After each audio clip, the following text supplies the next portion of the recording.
Well, France 24's Navodita Kumari is covering this story for us live from India. She joins me now from the site of the collapsed bridge. Navodita, the Prime Minister Narendra Modi is at the accident site now. What more can you tell us about his visit?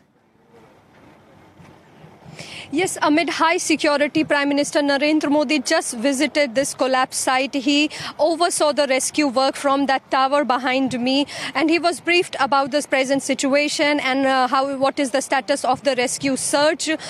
From here, he stayed here briefly, and then he left for a nearby hospital to meet injured people, and he spoke with some of them, and he's also supposed to meet the families of those who lost their lives in the accident. As we know that the death toll now has crossed 140, among them around 50 are children under the age of 16, and over 100 people have been injured in the accident. The cause of the death is because the bridge was so high, almost 10 meters high, and the river was not very deep. It was 5 meters deep, and those people who were crowding at the center of the bridge fell on each other. Many lost consciousness and quickly drowned, and those who were at the either end of the bridge, they fell on rocky riverbed and severely injuring themselves.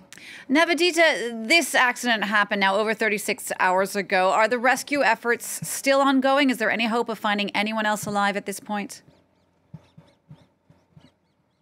That's the hope, but the chances of finding anyone alive is very, very bleak.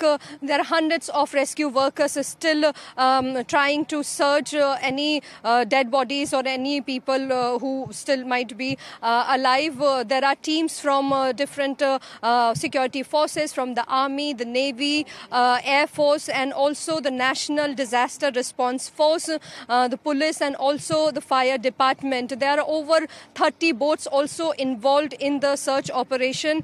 For the moment, they are going to conclude the second day of search as the sun is going to set, but they have been continuously looking for the missing survivors since Sunday evening. Navodita, this bridge had just been repaired a week before this accident happened. The investigation is underway into what caused it to collapse so soon after the renovations, with 9 arrests so far. What's the latest on the investigation? Authorities are still questioning those who were arrested last evening. Among them are managers from Oreva, the company that renovated the bridge, contractors who were responsible for the repair work, ticketing staff, and also security guards who were responsible for controlling the crowd. There are several questions being raised about why a clock-making company was given the contract for renovating such an old bridge, and why the company did not take a fitness certificate required to reopen a public place.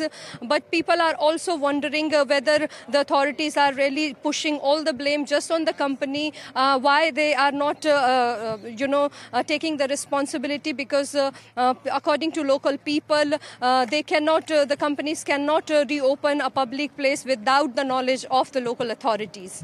Navodita, thank you so much for your reporting. Navodita Kumari there talking about the latest after that bridge tragedy.